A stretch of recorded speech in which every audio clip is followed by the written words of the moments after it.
Hello everyone, today is Wednesday, November 4th. As always, I'm your host for Collectibles and Coffee, Edward Nguyen. My beverage of choice today, just water again. Today, we'll bring up a topic. I've had some questions about this. I figured it was about time that I kind of looked it over myself, looked a little bit closer into it, and kind of did a review and my thoughts on it. Since this is a question I've had more than once, and this is actually something I've been meaning to do as well. So today, we'll talk about the Flesh and Blood TCG. It's not something that's super new. The first set was released about a year ago, so it has had some time to be around, but today we'll kind of take a closer look at it. I did some research on my own. I looked at the website, where I could buy it, the type of product they were putting out. So today, here's kind of my analysis on that, whether or not you should be buying into it. These are all kind of topics that we'll talk over today. Before we really jump into Flesh and Blood, though, I do want to give some context. It is important to look at the history of TCGs, how they've done, and kind of take some pages out of those playbooks to determine whether or not we should be buying into this. So, for a while, kind of starting in the early 90s, I want to say the early 90s into about 2000 or so, that was really the era for TCGs. If you go back and look, there are a lot of dead TCGs. A lot of them did originate around this time. For whatever reason, that era was really the era where a lot of people, a lot of different companies, they were starting to make their own TCG. They were basically creating different types of card games, a lot of variants. And for the most part, most of them are now dead. They've shut down production. The game is no longer active. A lot of these games do have some player base, depending on the popularity of the game at the time, depending on how well it survived. But as mentioned, a lot of these companies, when we say a TCG is dead, that means the company is no longer supporting or actively producing cards for the game. And just to mention some more popular ones, the Star Wars CCG by Decipher, that lasted for 6 years. That was from 1995 to 2001. That was probably one of the better TCGs out there. The gameplay was good. It was a well-designed game. It was a good game. The IP was good. Using Star Wars, this was a good time. It felt like the game would have done much better if it had continued to hype, expanding onwards, because I believe 1999 the Phantom Menace came out, so that really renewed the hype, renewed the demand for Star Wars, as it were, but it didn't really seem like it worked out for Decipher. So 2001 they shut down the game. World of Warcraft, yesterday, if you watch yesterday's episode or Monday's episode, I talked about how I had received some loot cards. I bought them. World of Warcraft, it was made by two separate companies. Upper Deck Company made it for the first 5 years, and then Cryptozoic made it for the last 3 years. So the game as a whole lasted 8 years. That was another game that was, it felt like it was very popular. There was a lot of people playing it. It was doing well. This was at the time when World of Warcraft was really peaking in terms of subscriptions, how many people were playing the game. But in 2013, Cryptozoic, they didn't get to renew the license. Blizzard, it felt like they pulled the rug out from underneath them, and then that was probably largely in part to the roadwork, the groundwork being set up for Hearthstone, which was obviously Blizzard's own version of a card game. It would just happen to be created on a digital platform as opposed to having physical cards come out. So that was World of Warcraft. If we look at some more recent ones, Star Wars Destiny, it was made by Fantasy. This was, again, it kind of felt like this was being made, and it felt like it should have been more successful, coming off the heels of the new Star Wars series coming out in 2016. There was renewed hype for Star Wars, as it were, as we tend to see whenever there's a new iteration of Star Wars films. We saw the same thing with the original, with episodes 1, 2, and 3 when they first came out in 1999. So it felt like Star Wars Destiny was there. They were trying to capture that. It was the mix of the dice game in addition to the cards. The dice would have random effects. For those of you who remember that came out in 2016. Fantasy pulled the support out on that earlier this year. They're no longer making the game. The last set, I think part of it was due to production issues. I imagine that there's a lot of issues with having a booster pack that has both a dice and cards inside. So that may have led to some issues. The pandemic didn't help. So I believe earlier this year, I want to say probably around April or so, they pulled the support on that. So that game lasted 4 years. Wizards of the Coast, if you look at some of the past things they've printed, they've actually have produced 30 TCGs since Magic the Gathering in 1993 Magic the Gathering. That was actually their first one. I imagine that the way Magic kind of survived was what was a big motivating factor to push them to try and continue to make more and more TCGs over the first few years. If you look at the timeline where they produced them, a large majority of the 30 that they have produced were in those earlier years, starting with Magic 1993 up until about 2000 or so. It's important to note, Wizards of the Coast was also the original company that did bring Pokemon to US. They printed Pokemon from 1999 until about 2003, I believe, when Nintendo reclaimed the rights to them, reclaimed the licensing for it. So of the 30 that they have produced, there are 5 of those, there's 5 games which are still in print. One of them they no longer have the licensing for. And of the remaining ones, most of those are completely dead. A lot of them they had bought various IPs for. There's a Harry Potter TCG, all these ones that felt like they were trying to really encapsulate part of what was happening at the time. So the Harry Potter TCG really started to pick up, and that was in the heels of the Harry Potter books and movies coming out in the early 2000s. That obviously didn't last long. Nowadays, if you think about Harry Potter right now, how many of us, when was the last time we saw a Harry Potter film, or when was the last time we read a Harry Potter book? It was really something that encapsulated what was happening at the time, and then once that hype fell off, once people moved on to something else because there were no new movies, no new books coming out, it felt like a natural progression that these types of games that only existed because of the initial hype would die off. So even Transformers, if you recall, there's a Transformers TCG that came out 2 years ago. I think there was something about the cards being able to fold out, so they would be kind of an extended card, and those would transform, as it were. That game's dead. Two years ago, they've been printing the game for 2 years. That's dead. So if you look at the track history of TCGs, of new card games coming out, most of them don't really last that long. A fair amount of the TCGs actually last a very, very short period of time. Some of the TCGs I looked at trying to find a comprehensive list of TCGs, surprisingly difficult. Some of them are very, very obscure. Some of them there's just so low data because they existed for such a short period of time. Some games had basically your starter set and then one expansion pack, and then they were done when they realized that the game just wasn't profitable. So if you look, as mentioned, at the track history, see how these TCGs have done in the past, the overwhelming majority of them simply don't make it. And part of that, as someone who's worked retail, as someone who's worked in a game store before, you have the difficulty of dealing with this because you're facing a very, very uphill battle against other TCGs. You already have to contend with, if someone is already a Magic player, why would they play my game? Why would they spend money that they could be spending on Magic to play my game instead? You can think about the same in terms of Pokemon, etc. That's why for your average consumer, there's an upper limit to how many TCGs they play. One, because it's a time investment. There's only so much time you can spend playing Magic, playing Pokemon, playing Yu-Gi-Oh!, playing all these various TCGs. It doesn't really make sense to have more than one or two. And if you're looking to be competitive, if you're a competitive player, most people only play one at a time because, as mentioned, time, there's an upper limit to how much time they can afford to spend on a game. And if you're looking to be competitive, if you're a Magic player, you're looking to make the Pro Tour, what have you, you're spending a lot of time practicing, fine-tuning, building your decks, testing, etc., that you don't really have the time to afford yourself to play others. And looking at it from the financial perspective, most people, if they do operate on a limited budget, they can only spend so much money.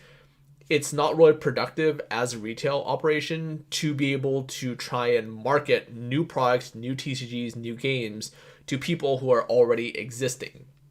Because if they only have $20 a week to spend on Magic, for example, if they're coming in, they're buying singles, they're buying a few packs per week, maybe they save up for a month or something to buy a booster box, your store is not seeing any more profit by saying, hey, you should come check out this new TCG that we just got in. Because at the end of the day, it's not like their budget would necessarily increase. All they're going to do is, okay, well, instead of buying Magic, I guess I'll try and buy this new TCG for this week and see how that goes. So that's just some context to provide. As mentioned, statistically, the overwhelming number of TCGs will fail. It is very, very difficult to get in the market, especially when you talk about some of the giants that have already been here. If you look at a lot of websites, if you look at even TCG Player, we'll open up TCG Player right now. If you look at the tabs that exist at the top, the tabs that exist at the top for you to actually have a to be able to jump in and look at the catalog right away, Magic is on the left, followed by Yu-Gi-Oh, Pokemon, Cardfight Vanguard, Dragon Ball Super, Supplies, and then more.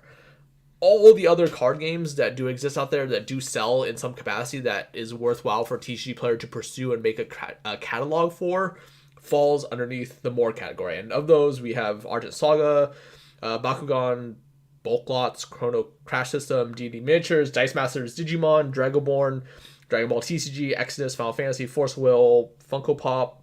The list goes on.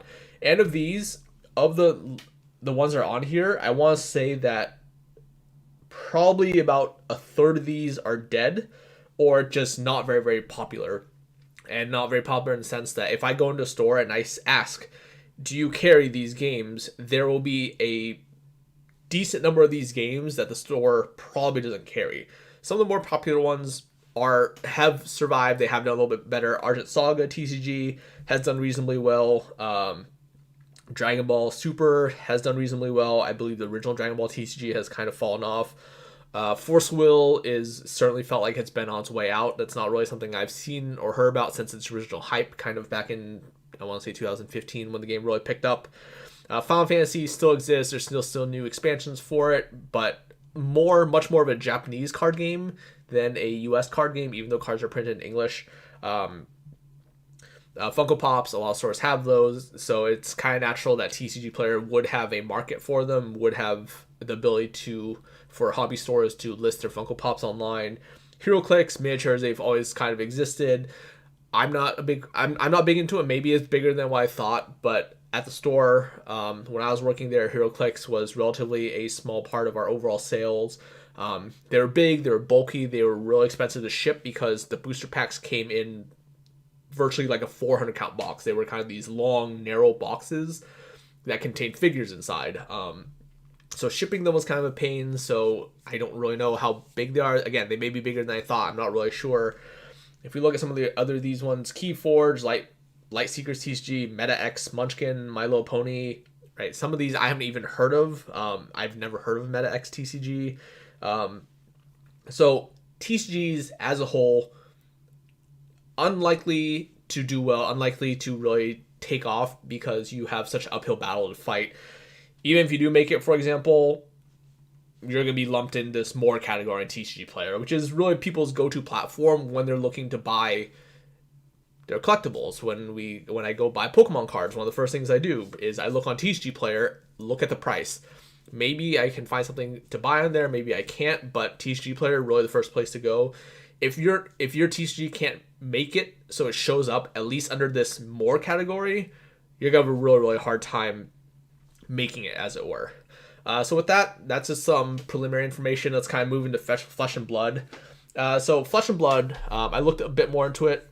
Legend Story Studios, they seem to be the company that produced this. I looked at their website. It doesn't really seem like they have any other product releases beyond Flesh and Blood. This really seems to be all they have. They're a company based in Auckland, New Zealand. The first release for Flesh and Blood was a little bit more than a year ago, October 11th, 2019. I looked on YouTube, I looked for some videos. The game, there's a very nice simplicity of the game. It does seem very straightforward to play. I think that is one of the biggest advantages it has, because nowadays with TCGs, a lot of them, I think the biggest part of why TCGs have failed in the past, and I think this is one of the biggest deterrents for getting people into TCGs, is that mechanically they're very complex to play. There's a lot of rules. It's not easy to pick them up and to teach someone who's never played a TCG before, trying to explain to them the concept of what goes on. If you think about Magic, there is a lot of elegance in the game. I think that gameplay is something that is a big contributing factor as to why Magic has survived for as long as it has.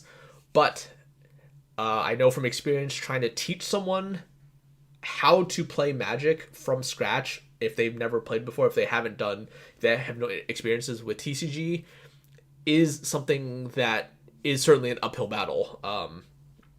And I think that does kind of put a somewhat soft cap, kind of a lower ceiling on how many people can really pick it up. If you compare it to something like Hearthstone, we know that Magic Arena is a big part of Magic's business model, of what Wizards of the Coast MO for the year, trying to grow Arena, trying to grow that platform, really turn it into an esport. If we compare what Magic does and Magic from the platform, from the perspective of, hey, I want to be an esport, to what Hearthstone does, we see that Magic is pretty far behind Hearthstone. It is very, very simple to follow. The rules are much, much more simple. We don't really have a lot of complex rules issues. Hey, how does A interact with B, for example? We don't really see a lot of those. Hearthstone, much, much more straightforward. If you look at it from a streamer's perspective, from an online viewing perspective, you watch people who stream Hearthstone, from when they do their big Hearthstone Grandmaster tournaments. Hearthstone is, because it was designed on a digital platform, it is much easier to watch. A lot of the visual appeal is already built into the system, whereas Magic had to make the transition from being a tabletop, a physical game, to a digital platform like Arena, like Magic Online. And it's made it a lot more difficult, and along the way, there is some amount that gets lost in that translation process. So Flesh and Blood, again, I do appreciate the simplicity. Watching the YouTube videos, very, very easy to follow.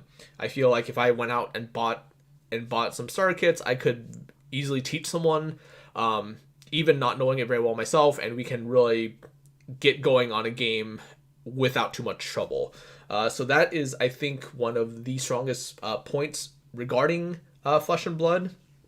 But as I dug a little bit deeper, I started to notice there were a fair amount of holes in some of these. The first was card availability. So where can I go buy this right now? And I looked on their website.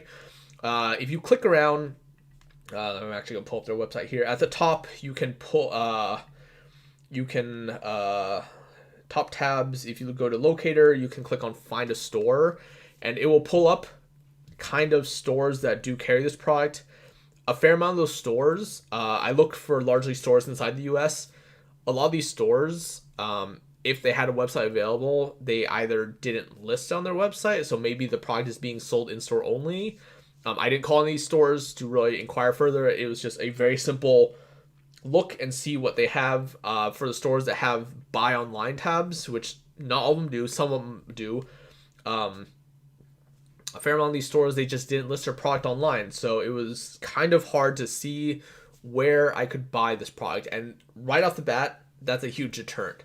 Granted, things are a little bit different right now. Pandemic, maybe more stores would be more inclined to carry these types of products if open play was still possible, but this is the first issue right here, and to me, this is a pretty big glaring issue. We talked about the success of having an e-commerce platform, about how that is really going to propel your business forward. And some of these stores, if they have this product and it's listed on the Flesh and Blood TCG website, and there's links where it says buy online, and I click on that and I can't find this product on their website, if I have to dig around, some of these places I typed in Flesh and Blood and I got random magic cards had flash that had blood in it, the various things that were triggered by the search engine. And I could not find this product at all on the majority of these sellers that had this product. That's a huge deterrent right there. So card availability not really doing many favors right now. I hear about this. I see people talking about it. I see it being posted on Twitter, all these different kind of forums. I don't know where to buy it. TCG Player, they made an announcement about a week ago that this product would be available to be listed and sold on their website. So we've kind of checked that initial box. Is your TCG successful enough to be able to make it onto the TCG Player platform, at the very least under the more category that kind of lumps in with other smaller TCGs where people can go and buy. That was a week ago. I looked on TCG Player. Not only is Flesh and Blood not on there, I tried typing in some various names of Flesh and Blood cards, and nothing was coming up. So I don't know if they haven't changed their website yet, or if 1 week ago was a little bit too soon. But as of this time, I don't see it being available, despite what the announcement says. It's possible that maybe it's still in the works. They're still working on updating the catalog and trying to get it up and running so it can get to that point where it's accessible for people. So, two big deterrents right there. Channel Fireball actually sells this product. I know that some people have written articles about it. LSV, he's done some video openings. He's talked about about Flesh and Blood TCG. So that's an endorsement on that level. If I looked on eBay, I see that some of the bigger sales for their sealed product is done by Channel Fireball. Channel Fireball has a fair amount of product that's up there available for sale in addition to their website. It's actually one of the top tabs. So this was a little bit different. If you go to channelfireball.com, at the top, kind of the tabs that pull down, you have home, you have Magic the Gathering, you have Flesh and Blood, and you have Pokemon at the top as the three games that they choose to make it very easy to just kind of tab down and be able to buy from. So that's a little bit welcome. So now I actually can see, I can actually look at the shop and see, okay, I want to buy stuff where it's here. Now I can actually buy singles. I see that they have singles for me to browse to that can sort it. This is what accessibility should look like. If I want to buy cards, they need to be accessible. They need to be easy to acquire. So that was really kind of the first instance where, okay, this is cool. I can buy this. Otherwise, you're looking at eBay. To be buying boxes, to be buying singles. I don't really know what that looks like yet. I've never seen a card in person yet. I've only really seen and interacted with these videos so far, kind of in the past few hours or so when I was trying to do some research for this. So having accessibility is going to be a big deterrent. Maybe some of you out there who have been to your local game stores or have had some experience with Flesh and Blood can help me out, kind of tell me how easy it was for you to acquire this. How did you come across this? Was it something your store carried, or did you do some research online that asked your store to order it for you? Retailers kind of in the same boat. I'm really curious to see how you came across this, if it is something that you carry, and how successful it's been for you, whether it's just selling sealed product or maybe you're opening up for singles and selling the singles as well. So that's kind of the bit on accessibility. Do your own research, see what's out there. Maybe again, your local store has a little bit more success with it than what I've been able to find. So this was, again, just what I've been able to kind of pull out in the time that I looked at it. Digging a bit deeper on their website, I do see that there is a tab that concerns specifically if I go under game and I look at Collector Center, because at the end of the day, this is something that we're looking for, right? If we're looking to invest, if we're looking to buy into a new product, how much faith do we have? Because as we mentioned at the beginning of this video, TCGs naturally face a very, very steep uphill battle. It is very, very difficult to get over that hump, to get to a point where people even know about your game, where people even know about what you're doing. So before you can really do that, you have to be able to convince people to buy. When people think about trading card games, people think about rarity, people think about exclusivity, people think about value that their cards have. Look at Collector Center, and there's a tab And underneath it, and I quote, Flesh and Blood strives to honor the timeless tradition of collecting worthy specimens of human craftsmanship. We want players to invest in building their collections, to be proud to own something of value. We want to create a product which delights collectors of TCGs. We have created the Collector Center as the ultimate checklist and source of truth for collectors. Okay, interesting. So just kind of looking down, just kind of clicking on some of the tabs, it does have a relatively comprehensive checklist for you to kind of see what you're buying, what is out there, what's being printed. I can click and see that there's a bunch of different promos being released for various things. One of the things that does concern me regarding this is that whenever something is intentionally being marketed towards a collector, towards investors, towards people who want to preserve their value, in my mind, that immediately raises red flags.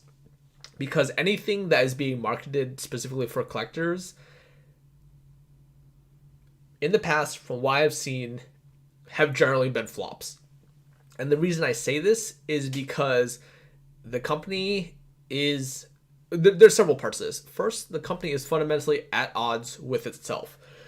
If they are in a position to sell something that is rare, that has higher perceived resale value or future value, they are presently in a position to completely undermine that. We think about this in the context of the reserve list. Why do reserve list cards have value? Because we know that there is a guarantee from Wizards of the Coast that they will not be reprinted. There is a fairly high floor on how cheap a dual land can be. There is a fairly high floor on how cheap a piece of Power 9 can be. Because we know that with that guarantee in place, that these cards will not be reprinted, in theory, not really looking to argue semantics here, that these cards are relatively safe investments. They're relatively safe for people to buy into. They're relatively safe for people to spend money on. They're parked their money, forget about it, and they should, in theory, see return down the line. For a company that is making the TCG and without any sort of guarantee, what's to say that they don't come back and start reprinting cards that get valuable? It's very clear here that Flesh and Blood, they are not kind of hamstrung by the same way. They haven't made any sort of public declaration like Wizards of the Coast, and they haven't came out and said, we do not acknowledge the secondary market on these cards. That's not something they've said. They are actually doing quite the opposite here. They very explicitly say, we want players who invest in building their collections to be proud to own something of value. They know that these cards are scarce, cards are limited, will have value, and that is something that they're looking to preserve. That is one of the biggest concerns I have. If we look a little bit deeper in terms of what is valuable in Flesh and Blood TCG, I see that they have brought back the idea of first edition. So most of their booster boxes, there's either a stamp on them, it will very clearly say this is a first edition booster box, or for future printings, it is an unlimited edition booster box. I see that on eBay, some of the first edition booster boxes for the first set, the first set is, where's the name of it here? Welcome to Wrath. A lot of these booster boxes are actually quite expensive. I see that they're actually closing for like $1,000 or so. First, here we go. Welcome to Wrath first edition. I closed the tab. Yeah, I see they're available. The top listing, $949. There's 105 sold boxes by Channel Fireball. It says there's more than 10 available, $949. You may think that's a fluke because that's the asking price, but if you looked on the sold listing categories, I actually see a fair amount of boxes. The first printing, 940, 1,000, 895, 885. That was an auction. So these are some real numbers. There's actually people going out there and spending this kind of money on these first edition booster boxes. That being said, as mentioned before, we don't know what kind of guarantee there is for people who are buying this box. If I were to buy this box, what guarantee do I have? There's no reserve list. There's no assurance that they won't go back and remake more of these first edition boxes in the future. Because if this company that is making it, Legend Story Studios, if they see wow, there's a secondary market for this. People who bought this from us a year ago when this product first came out for however much money, now they're turning around and getting $1,000 on it. Why shouldn't we take a piece of that market? Granted, that is something that would undermine customer confidence in their product. That is something that would probably be detrimental. But from the company perspective, there's no reason for them to not capture a piece of that pie. Why let Channel Fireball make this money? Why let all these resellers who are buying this product to resell make this kind of money when they could just be doing it for themselves? So that's one of the concerns I have. First edition booster boxes, I do think that is something neat. This was kind of something that Pokemon has done very well with in the past. That's not something they do anymore. But the idea that it's kind of the original print run, the first printing of cards, it is a little bit neat. It does feel like something that is a little bit gimmicky, but having that initial printing of product, having that initial printing, letting people know that these cards were bought at the time, the very first printing when these cards were first released, is kind of cool. Maybe a little bit dated, maybe something that is a function of a kind of a pastime, a bygone era of TCGs, but I do like that it does exist. You can still buy the unlimited print runs for a more reasonable price. That option is there for people who to make it a little bit more available. So first edition boxes, novel thing. I don't know if that is something that is necessarily a fundamental part of what they're doing. I did look at the singles themselves. It does appear like there are multiple rarities. Common, rare, super rare, majestic, legendary, and fabled. I'm not personally a big fan of cards having a ton of card games having a ton of different rarities. I think it just makes it more convoluted. It makes it harder for people to understand where their cards are falling. Logistically, it just becomes a nightmare, especially when it comes to cataloging, for example, when you have a bunch of rarities. If you look at Yu-Gi-Oh!, I think Yu-Gi-Oh! Is fairly egregious. This is a problem that they suffer from because you have so many variations, you have so many different rares, often of the same card. You have cards that at one point were the highest rarity, your ultra rare, your ghost rare, or whatever, and then Konami decided to come back and reprint this in a tin or something, and it comes back as a common. As a result, that is something, as mentioned, it does erode the customer confidence. It makes it very, very hard to want to hold on to Yu-Gi-Oh cards for an extended period of time. Granted, there will always be cards that will hold value. This is kind of in the same vein as having the first edition. The original printing of things generally tend to do well. They'll do a little bit better. But that is, again, kind of a different animal. As mentioned, I'm not a fan of the multiple rarity. I haven't been a fan of Magic having the mythic rarity. I think it just adds something that is a little bit more complex. It just adds kind of a weird element. It has really thrown off the balance of limited for Magic. We know that it has really shifted the direction that Magic singles have been. We saw that something that would be rare that's now mythic. It really pushes the price and the value of a set towards the higher end mythics, whereas cards that kind of fall in the rare category that would otherwise have value generally tend to fall off very quickly because rare is really nothing more than a harder to find uncommon now in Magic. And as a result, we don't really see a lot of rares being worth money. We just see a very, very heavy concentration of the value of a set really fall into kind of the upper limit, kind of the upper end of mythics. So here, when we look at things, legendary, for Flesh and Blood, I looked, apparently it's 1 in 96 packs, which is roughly 1 in every 4 boxes, 1 in a case. And Fabled, there's actually a question mark on it, and it doesn't even say how often it shows up. Which is a little curious. I wonder if this is something that will fall into gambling rules. This is something that I know Wizards of the Coast is very, very keen on avoiding. There have been a lot of legislation around the world.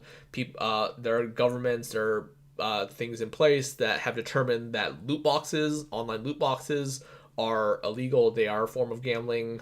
Places have ruled that online games, Counter-Strike, what have you, loot boxes, loot crates that you get from them, people can't sell them in certain jurisdictions because, again, falls in the realm of gambling. So I'm really curious where the Fabled card falls. I see if I type in Flesh and Blood Fabled, Flesh and Blood Fabled, I'm looking at some of these cards, and there are cards they're selling for thousands of dollars. This Fabled one, this top, most recent sold listing October 29th, so a few days ago. List price is $5,000. Says there's best offer accepted. I see there's a $3,500 sold one, $700, $1,350. This is crazy to me. We don't know how many of these exist. I suspect that this is kind of a page that they have taken out of some of the more successful Japanese TCGs. I know that in Japanese TCGs, one of the more popular things that they have done is have serial number cards. So there are cards where there is a very definite amount of this card that you know exactly how many copies of this card exists. Weiss Schwarz, an anime-based TCG. I know that when I was in Japan, I saw cards that had a serial number of 1 of 99. There's only 99 copies of that particular card printed in the entire set, in the entire print run. 1 of 99, which is a surprisingly small number. Granted, the game is much smaller, so maybe 1 in 99, kind of a bigger, not quite as small as it would seem. A lot of these cards, this is the highest rarity. Rarity is something that Magic is slowly starting to adopt as well. If you're familiar with Pokemon, we know that you have, for your GXs, kind of your most popular cards, your Vs, you have the half art, which is kind of your default. If in terms of Magic, that would just be your baseline mythic that you open out of a booster pack, and then you can scale that up. You start having higher level rarities. So the translation for Magic would be a foil mythic. Pokemon would be a half art going into a full art, etc. And then you kind of go to the highest level, which would be Magic. You'd be maybe looking at an extended art foil, kind of the most premium version, or maybe an expedition or masterpiece or something. Pokemon, you have the secret rares, for example, kind of the collector numbers that exist outside the set. So these are all kind of ideas that have been pulled from other TCGs. So I think Fable is one of those things where, again, I'm not personally a fan of having all these rarities. I think it just adds too much confusion, makes it a little bit harder on collectors. It's kind of a pain logistically when you're trying to sort and sell a set. So that's not something I really care for. I realize that if this is something that they're intentionally doing, again, we're looking at this from perspective, they're trying to market it as being as something that collectors can enjoy, then I can understand why they're doing it. As mentioned, I'm not a fan of that particular strategy. I don't care to see multiple rarities exist of the same card. It just adds way too much confusion. And as I mentioned before, when you're trying to market a product and have it be collectible and that's how you're going to sell it, in my mind, that immediately raises red flags. I think this product is a little bit too new. It's a year. It's only been out for a little bit more than a year, like a year and a month right now. So it's hard to say what the trajectory for this product has. Their YouTube channel, kind of their videos, they have a decent amount of views. So there's definitely a number of people out there that are looking for this product. They're trying to do research on it. I know that Channel Fireball, they're trying to make a big push on it. That's why LSV, he's made content. There's been articles, there's been video articles, people opening up products, people talking about the gameplay itself. So there's certainly some demand out there. There's certainly people who are interested in this, but is this something that's worth buying? I know that a lot of people really have that can relate to the fear of missing out, FOMO.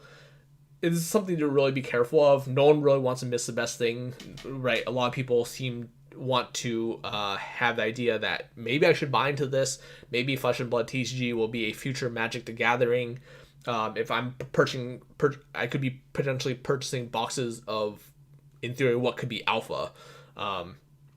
And in my mind, that's a pretty hard sell. I don't know if I have enough faith in Flesh and Blood to pull that trigger. As we mentioned before, statistically, the vast majority of TCGs will naturally fail. Just because there's so many of them out there, it's hard to really pull a customer away.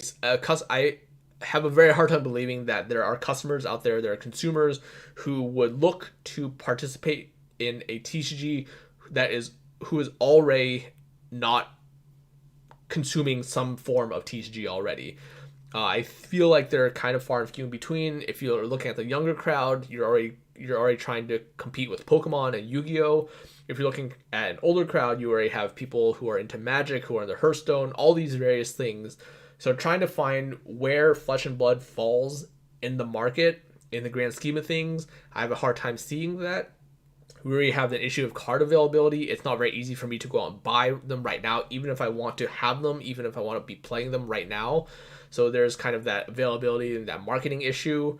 And as mentioned, when something is being marketed as being collectible off the bat, that's a huge, huge, huge red flag for me.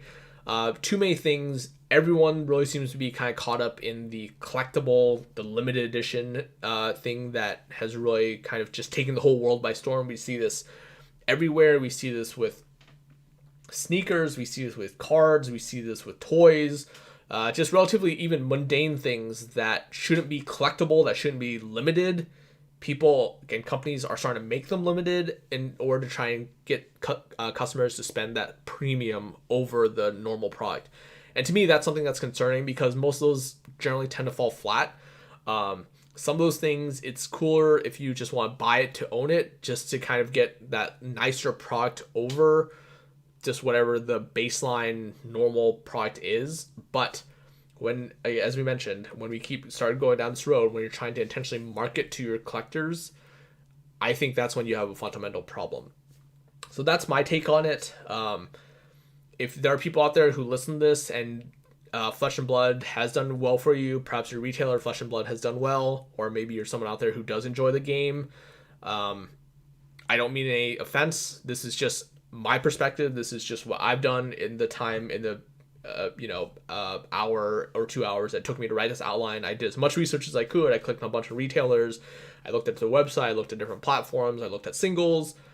This was just my interpretation of Flesh and Blood. This is not something that I would spend money in, that I would invest into until we have a little bit more. I'm okay missing on this opportunity. Maybe these boxes of first edition from the first print run do continue to be worth $1,000. At some point, they're worth more than that. Maybe they go on to be $2,000 in a year or something. I'm okay missing out on this opportunity because, as I mentioned, very likely, and I hope that it doesn't. This is not me saying that I hope this product fails. If this is something that does well, awesome. Another TCG on the market is something that is beneficial to the industry. If they can make something that's successful that does encapsulate a new audience, awesome. But in my mind, this is not something I would spend money into. This is not something that I think is necessarily worth investing in. So this, in my mind, is a pass. There's just a lot of things that are working against it until they find ways to kind of overcome some of these more difficult barriers. To me, this is a pass.